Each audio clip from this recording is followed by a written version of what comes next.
Péter és Judit friss házasok, közös otthont vásároltak. Ráadásul Judit újdonsült férje mellé vadonatúj nevet is kapott. Boldogságuk egén azonban sötét fellegek tornyosulnak. A névváltoztatás és a lakcímváltozás bejelentésének macerás feladatai. Gáz- és vízmű, áramszolgáltató, szemétszállító, internet, tévé és mobilszolgáltatók is várják őket. Az ifjú pár elszánt. Megbeszélik a stratégiát, felosztják egymás között a szolgáltatókat, meghatalmazásokat készítenek, majd nekivágnak. Ha minden jól megy, 3 nap alatt mindent elintéznek.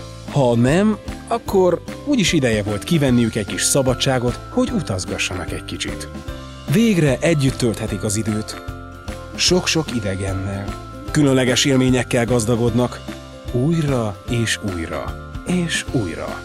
Egy kiúzanító zuhany után Judit szerencsére felfedezi a változásbejelentő.hu-t. A változásbejelentő.hu segítségével kényelmesen otthonról intézhetik az adatváltozások bejelentését, és számtalan helyzetben megspórolhatják az idegörlő sorbanállást. Ráadásul az ügyintézés nem napokig tart, hanem mindössze néhány percet vesz igénybe.